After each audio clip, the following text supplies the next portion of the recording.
So I'm really glad to be here.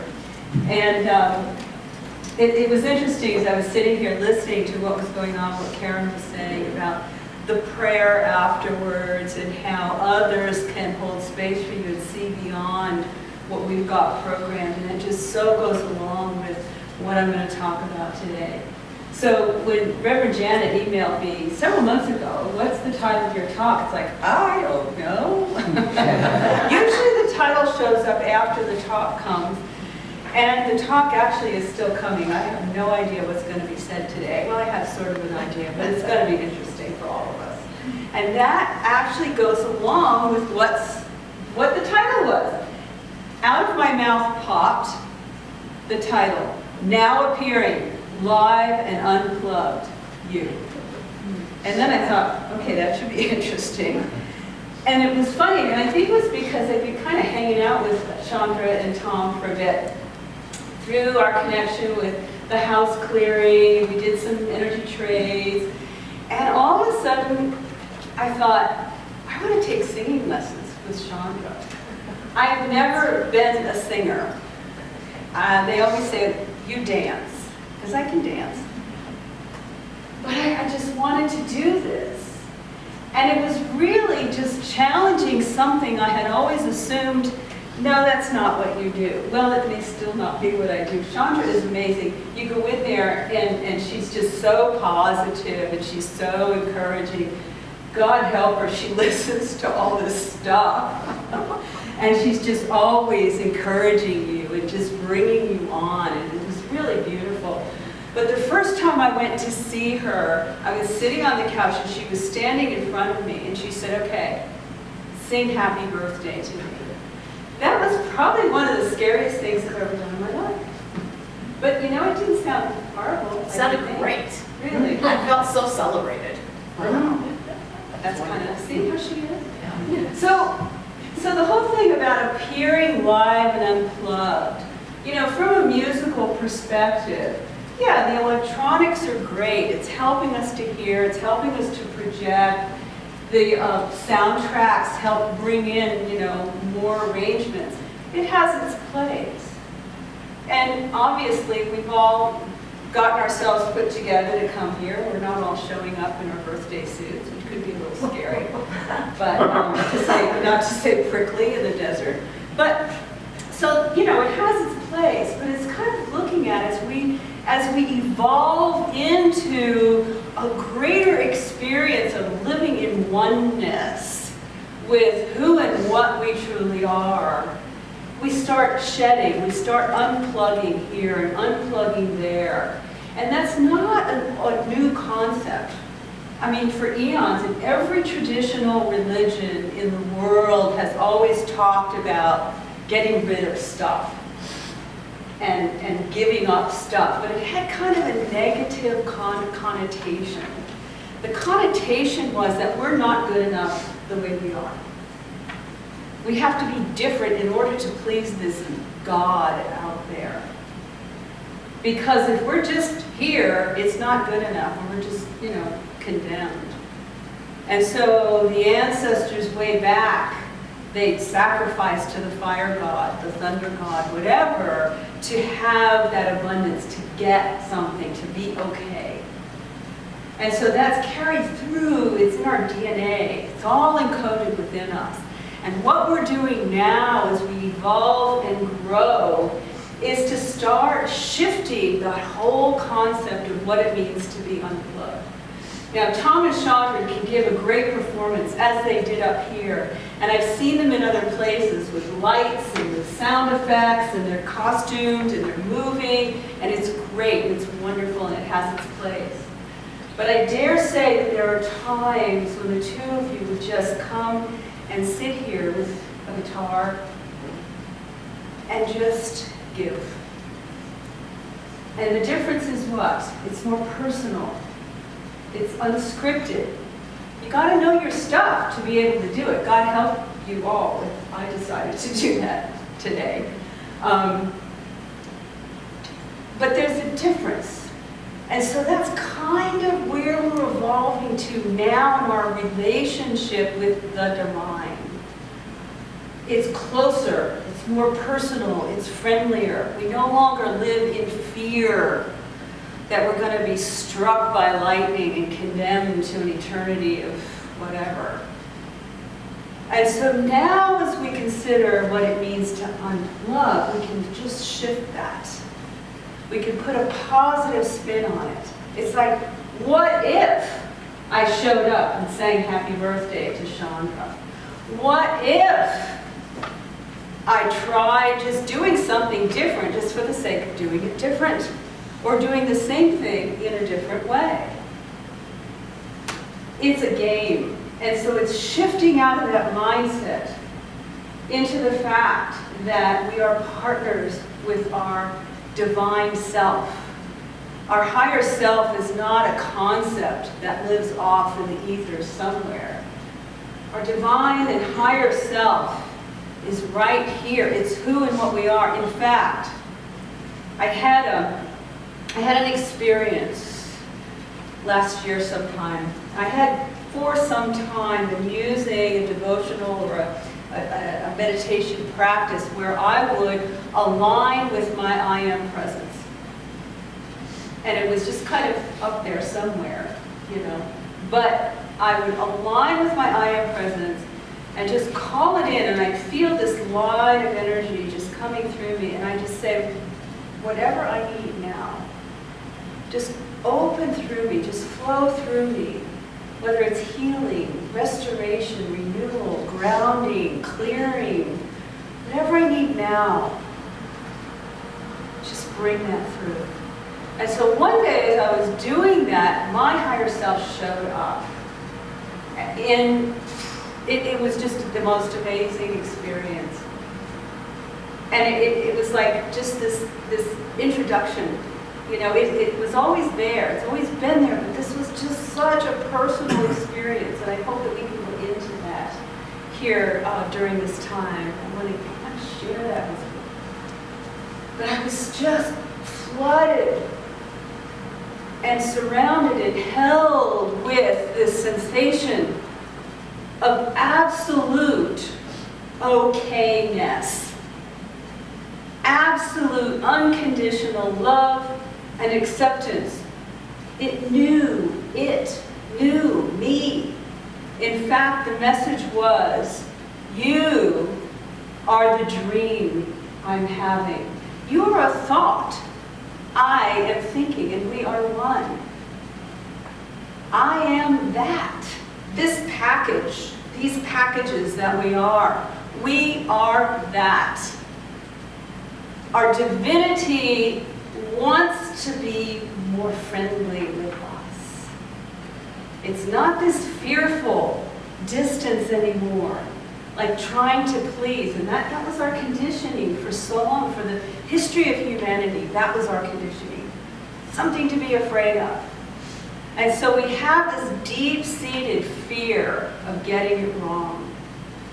And of course that is enforced through our upbringing, through our education, through our religious experiences, that we're not quite okay. Because everybody else who taught us, who raised us, that was their training and conditioning. But things are shifting now, and we have the opportunity to take that and to step forward. What is standing in the way of full and complete and ecstatic and amazing oneness with our higher self? So that day I said, as I got that awareness, oh my God, I am a thought my higher self is having. That's all I am. So, if my higher self is having the thought, what was the thought? What was the original thought? What was the dream? What was the original impetus for putting this together, this package? What was the original thought? And how can I, from this place where I am, with this little brain inside this head, with all the experiences that I've had, how can I cooperate with that? How can I cooperate and say, let's go. Let's make it fantastic. Let's make it amazing. And I believe that's the opportunity that's on offer for all of us, to stop playing small and stop groveling and stop pretending that we're less than, and to say, let's go, let's make it good. And so I realized that from that place, I don't need to be afraid anymore. I recognize, of course, my limitations, but I don't have to be afraid anymore. And so whatever shows up in my life, I can play with. I mean, after all, we've all been taught that reality is somewhat of an illusion. And so if it's an illusion and we're interacting with it, and our thoughts create this reality, we may as well make it good. We may as well make it fun, otherwise why bother? You know? So looking at this idea of unplugging and just kind of shifting that into a positive. For example, using the term, what if? How about if instead of going, what if, we go, what if? What if I just did this, or did that, or did it this way? And so why now? Look at the motivation for our unplugging of things in our lives that don't serve us. It used to be the fear. It used to be okay and to be safe. But now, the motivation is, how amazing can it get? Where can we go? What's beyond this illusion of fear and this box that I'm living in? Let's blow up the box. Why not? We're making it up. Let's go for it. And then, so looking at that motivation to carry us forward, then the question becomes, well, what do we want to unplug from? And it used to be in the old ways of being that we would just kind of, strip away that which made us unique, that which made life kind of fun. I remember talking with my mom, bless her heart, she's 90, good Catholic woman. I grew up Catholic, so, But we were having this conversation. She said to me, well, I believe that God wants us to suffer. And I thought, oh boy, that says it all, doesn't it? That explains a lot. And really, we've been encoded that way, that in order to please God, it has to be hard. And so we were taught, give up, give up, give up, sacrifice. And so now what we can give up is whatever we feel like changing up. In a way, it doesn't matter. What shows up for you today? What's easy to change? What's an easy change for you to make today? And ask your higher self. It's like, okay, how can we shake this up a little bit? How can we make this different? Just to fool your brain. So I want to talk a little bit about brain science. Because part of what's going on here, it's not just mental concepts or metaphysical concepts or spiritual stuff out there. It's here. It's encoded and wired in the brain and the nervous system and the DNA. So some of you may know Dr. Joe Dispenza. He's done a lot of research on the brain. There's a lot more coming out about the human brain. And so he taught early on how when we hold certain thoughts, when an emotion is triggered or we have a thought, it actually triggers a firing of a cocktail, a particular concoction of neurotransmitters, chemicals in the brain that fire a neural network. Stimulus, response. And so what happens is we get actually physically addicted to particular concoctions, a particular cocktail of these neurotransmitters. That is our normal. And so it explains a lot about why people do the crazy things they do and keep doing them. They don't understand that, but they are on some level addicted to this cocktail of chemicals. That gives the brain and the nervous system a signal, okay, we're normal. And normal is okay and safe. So, People who choose abusive relationships and don't pull out of them, we don't understand why they keep choosing this. This is normal. And so the brain, ego, mind, nervous system, the signal is, okay, normal, it's okay, it's status quo. And so when we try to change a habit, when you try to pull away from that unhealthy relationship, or try to step out of self-sabotaging behaviors in any way, the chemicals in the brain are shaken up, and the nervous system goes, uh-oh, something's not right here, something's not right here. And so it tries to pull us back, and so we subconsciously keep creating scenarios that will trigger that cocktail, because then we're safe, supposedly. So I want you to understand that. So if you struggle with something, don't beat yourself up, because that's another chemical addiction, beating ourselves up. We're used to that. It's normal. And so stopping that and learning breath techniques, which we'll do, learning techniques to calm your brain and nervous system gives these things a chance to physiologically shift. Change your brain chemistry and change your DNA. There's a field of study called epigenetics. And it's a whole thing that now they're actually seeing how these practices that we've engaged in that feel good are actually creating changes in the DNA. They're switching on and off DNA pairs that code for things like depression, addiction, physical and mental illness. And so they have the ability to see this with scientific equipment now.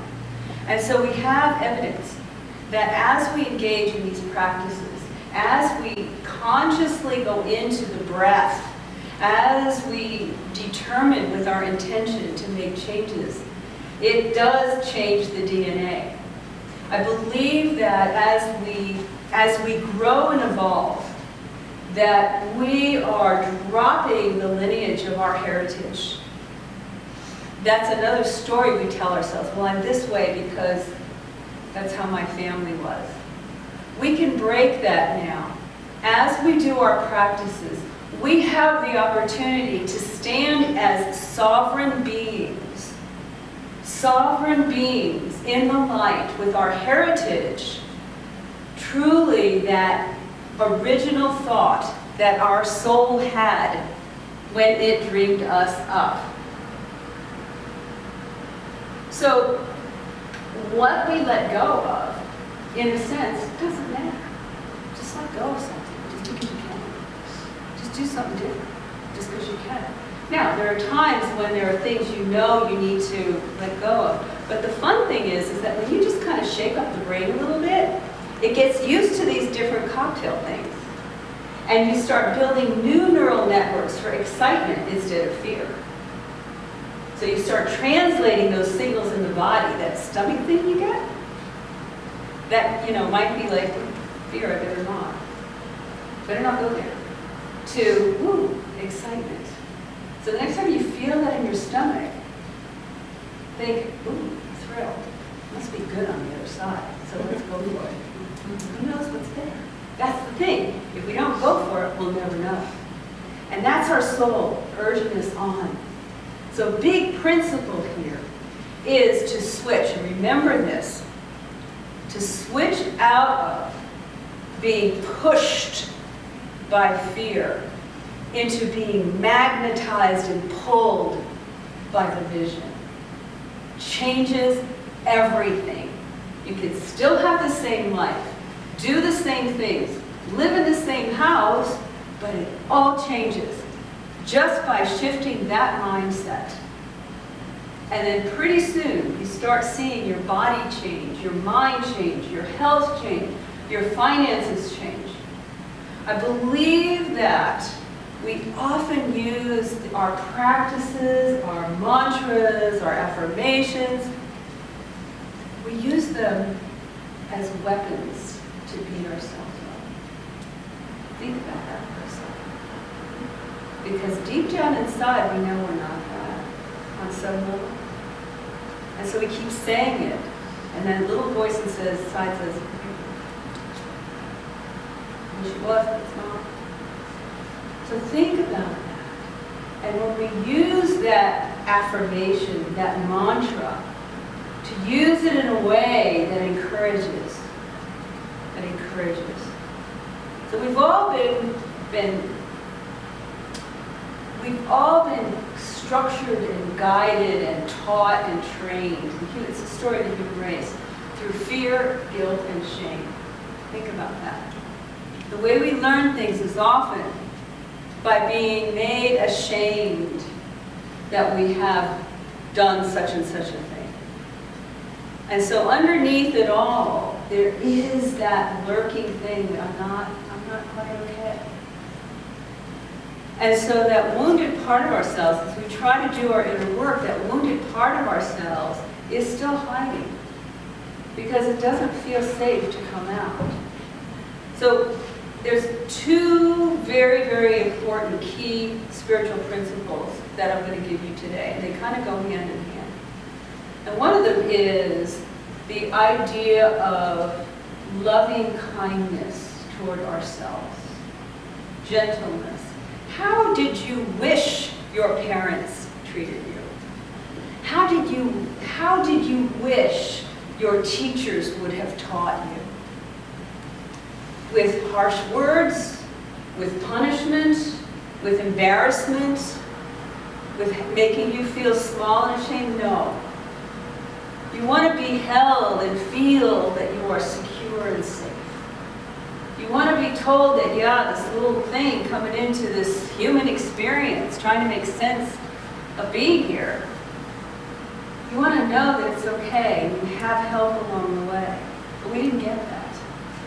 And so now we have the opportunity to reparent ourselves and to do it from this higher place, our higher self. We can reparent this human that we are. And to the extent that we keep poking at our little self, that child who's hiding, that embarrassed one, that one who feels ashamed and insecure, that we keep judging it and criticizing it, it's going to stay hidden. And we wonder why we don't change. We wonder why we're still doing the same things over and life isn't changing for us. Where is the abundance? Where is the love? Where is the success? Where deep inside there's still these programs running. And so when we shift into loving kindness toward ourselves and compassion for that wounded, then it feels safe to come out. Then it feels safe. That embarrassed one. And you can heal it and embrace it and bring it into the one. And then you become more whole. And then life begins to change. So what do we unplug? As I said, whatever. So think about this. Think of a ship or a plane. As we make tiny little simple changes in our life, it's like making a tiny, perhaps even a fraction of a degree, a course change in that ship or that plane. It takes you eventually to a completely different destination. So where do you want to go? Who are you? What is that vision your higher self has of you? Your yearnings and deep desires of your heart will give you a clue as to where your soul is pulling you. And oftentimes in our training, we have been taught to give up those very things. If you want it, it's probably wrong. If it's the desire of your heart, you should probably be doing something harder. People used to come to me for readings when I was doing tourist readings in Uptown. And they say, what am I supposed to be doing? What's my life purpose? And I said, well, what do you want to do? Well, I don't know. And somehow we have this idea that our God's purpose and God's plan, God out there, remote, is different from what we're doing and different from what we want to do. There's that, it plays underneath. But as we step into that freedom, we realize that those desires, those passions, those talents, that's our life purpose. That's where where our soul is leading us and guiding us. So much of what I've been able to do with my clients is to give them permission to listen to the longings of their hearts and to honor it and to pay attention to it. So as we make these tiny little changes, just a little change here, just a little change there, consciously, it's the mindset of being loose and open. It's not about doing things perfectly. It's about being in the flow and being willing to show up. If Tom and Chandra sat here, on stools with the guitar, and they just kind of sang to us, not practiced, not rehearsed, maybe they wobble a little bit here and there, they miss a cue or something like that. But are we going to judge them for that? No, because we're in that interaction. But they're willing to show up real in front of us, and that's what we want our interaction with life to be. And the more we give ourselves permission with our own loving kindness and compassion for ourselves, that spills over to how we interact with other people. I'm not going to judge you as harshly. I'm not going to judge you because I know, and I want to give you that space to show up safely. To make a little wobble, it's like when a kid, the little one, learns to crawl or learns to take their first steps. Do they get spanked for falling on their bum and only taking 3 steps? Of course not. Of course not. You're standing there saying, come on, you can do it. And you see, that's how our higher self is with us. It's not this judgmental God sitting there waiting to whack us if we get it wrong, or hit a wrong note, or, whatever. The universe is saying, come on, show me what you got. Let's go for it. Come on. So, shifting that mindset and making it beautiful and fun and amazing and magical, just for the sake of making it amazing, fun, beautiful, and magical. Let's just do it and stop taking it so seriously and living in fear that we'll get it wrong. So we unplug from whatever. So know this. This is a very strong message that came through. Any simple, subtle change that you make consciously has an effect, not just here, not just now. Because we are multidimensional beings, we exist everywhere. We have many subtle bodies. So every time you make that choice with that awareness, it ripples through all that is. And we have no idea where that'll take us, what effect it has on the collective. Because in truth, all that is cannot be all that it is unless we are all that we are. We're part of it. So as we consciously decide, it could be as stupid as deciding when you go out to dinner to have a beer instead of a glass of wine. Even it ripples like seismic waves going through the earth in an earthquake. It actually changes the quantum field. And so it can be very, very simple. So that's what we change. It doesn't matter. So the how we change. As I mentioned, first of all, is to step into a space of loving kindness with yourself. Be gentle. Now you notice I didn't use the word love. I think that the word love, it's a toughie. It's all over the place. It's romantic, it's sentimental, it's usually based on neediness and clinginess and attachment. It's based on approval. And let's face it, nobody's perfect. There are things that I just don't quite approve of. And so, when we voice or when we say, don't quite like that, then we judge ourselves for not being loving. So it kind of flies in the face of our our mind, we get in this cognitive dissonance thing, and you got this brain glitch going again. And so just the words loving kindness and compassion seem to be more effective for me. And maybe that is a form of love. But I feel like we need a new word. And I'm not sure what that is. You know what I mean? It's kind of overused and it's kind of used in sticky places, sticky ways. So I want to stop here and I want to have you have an experience. I want to give you an experience of what it feels like to drop into that heart space.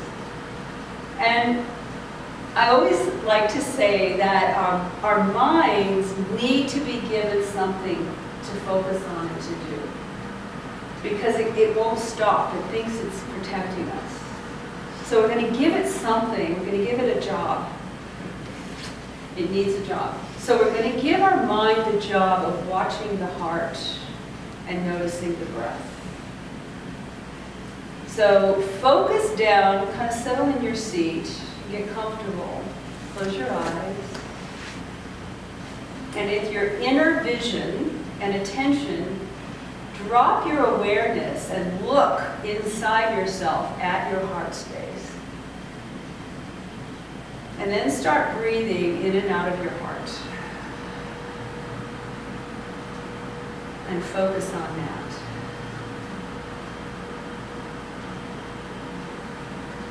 And welcome the breath in. Don't force it, but allow it to be full and deep. And allow that breath to flow in and around your heart. And feel how gentle it is. Feel it kind of swirling around that heart space. And notice how that makes you feel. Just pay attention and notice how that feels. Now, as you feel into that, I want you to hold the thought and think. Nothing in this moment needs to be fixed. Nothing. And breathe in and out that thought in the heart.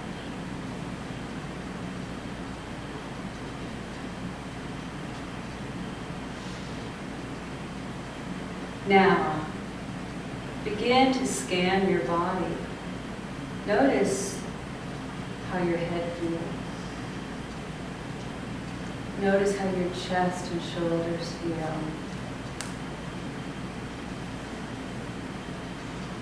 Now, holding that sensation, very gently open your eyes.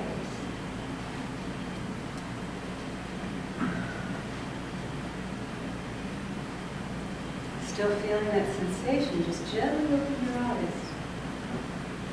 How did that change things? What did you notice? I'd be happy to hear from some of you.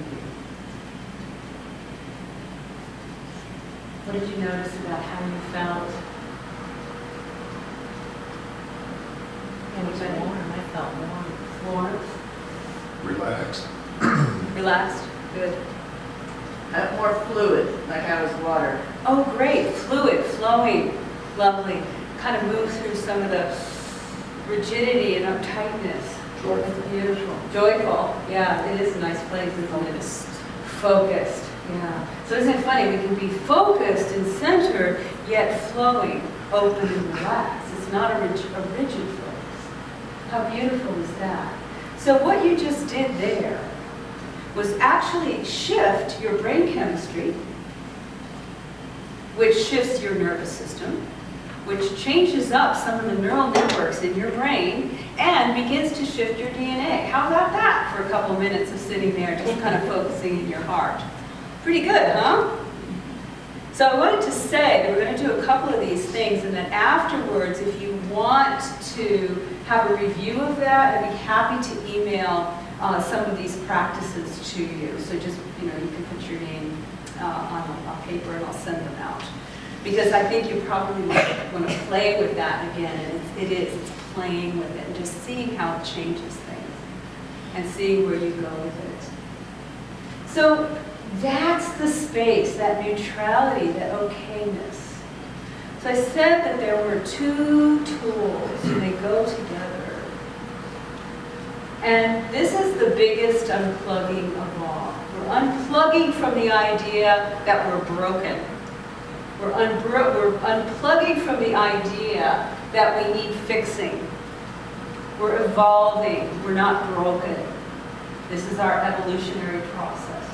And so we unplug that idea. We pull the plug on it. We unplug the idea that we have to be taught by harshness, by shame, by guilt, by fear. Can we give ourselves permission now to learn through pleasure instead of pain? That's a big one. And we resist it for some reason. Can we let it be pleasurable and beautiful and still know that we're learning and growing? And so the big unplugging is basically unplugging from everything, and it's going into that neutral space. I learned some time ago, I studied quite a bit in quantum physics. It really informs the healing work that I do, and it basically saved my life. I was diagnosed with breast cancer, and I started studying these principles, and I was able to step out. And so literally, these things saved my life, and it has now enabled me to step into the work that I do with people. And so one of the big principles is the principle of wave and particle. So when we judge something, everything is waves of possibility out there. You know, it's all molecules and photons and whatever they call those things. But it's all kind of this flow. It's the divine thought, divine mind flowing. So when we interact with that and we think about something, we judge something, say, you know, I really like that dress. It kind of collapses into a thing. I have an assessment. Or I don't like that dress. I've labeled it. So it's collapsed out of the wave of possibility into a thing, an idea, a thought, a position that I'm holding. So as we start to get loose and unplug, we're letting the waves of possibility flow more freely. And that allows spirit to come in and do stuff. Whether it's changing our minds, changing our perspective, or actually changing circumstances. So I learned a practice, and it was kind of fun at first. When I realized this, I thought, oh, so when things would come up and they'd trigger me, or I'd find something that was like, oh, I would literally do this and step back and literally unplug from my assessment of what that was. Scary, bad, ugly, wrong, not safe. I would just unplug and take a breath into that sensation. So another thing that you can remember is that when you take a conscious breath into a thought or a feeling, it changes the brain chemistry too. So your breath is a very, very, very powerful tool. Don't underestimate it. So unplugging from whatever, anything, play with it. It really creates miracles, and it's fun to see what happens. That's the whole thing. Fun to see what happens. And it makes life a lot easier. So that neutrality, once you unplug from those ideas of who and what you are, how you have always been, what you should and shouldn't be, unplug and drop into that compassion, tenderness, and loving kindness, and just allow you. You can change literally everything about you. I was looking at something the other day, and it talked about how our bodies make themselves renew, the cells renew over different periods of time, the organs and tissues. And it said that the DNA renews itself. I think it's a year, but I'm not sure of that figure. And I thought, wow. So if we can connect with those mechanisms in our brain that keep the memory and the model of how we get renewed, so that we totally turn into something else, we can actually shift that with our thoughts. And so if you've got health issues, if you've got conditions, if even the idea of aging, if we connect with that part of the brain and change that with the thoughts, like we were doing earlier, the song, the affirmations we were doing, talk to the brain with loving kindness and let it shift its course by a degree. So that in 10 years, maybe we'll be 20 years younger. That'd be fun to try. Why not? Why not? That's the whole point. Why not? So shifting into neutrality, holding that space of loving kindness, and remembering that every little thing you do echoes through all that is. If you go out to lunch after this, choose something else on the menu, just for fun. And say, I'm shifting the quantum field. How fun is that? So, that's why we want to change. That's what we want to change, and the how we want to change. So I'd like, just as we, kind of come into completion, let's go back into that heart space again. And invite your higher self. I envision it as a line of higher chakras over my head, all the way to source. Kind of these orbs of light. And invite your higher self to come closer. Reach out to it with curiosity and invite it to be your partner and your friend. And feel it show up and flood you.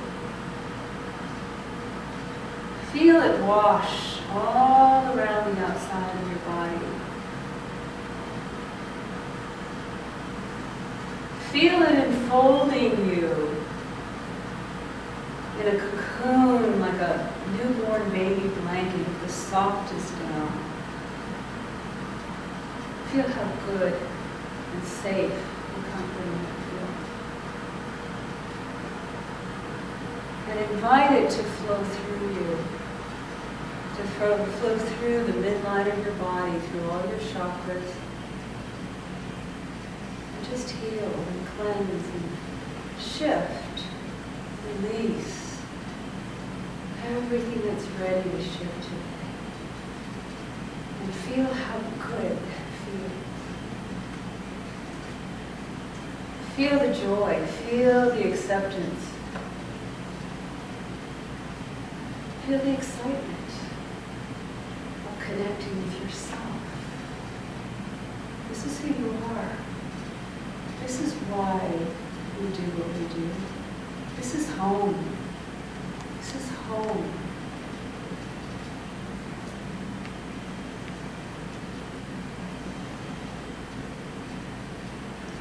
Yes, very good. And so with this new partnership, you can go forward into life as an adventure because you're not doing it alone. You're in partnership with your higher self. Kind of like Hansel and Gretel on the path into the forest, making it an adventure in possibility and joy. Very good. So now again, holding that space and that sense of connection. Just very gently begin to open your eyes and come back into the room. And as you notice the room and you notice your body, just send some loving thoughts to your body.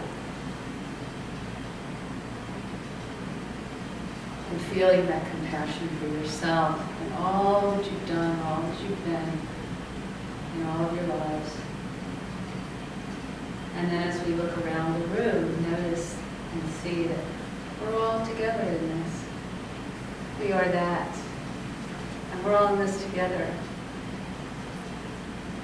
It's beautiful. So that's how we change the world, just like that. It's a beautiful thing. Blessings, blessings to all of us.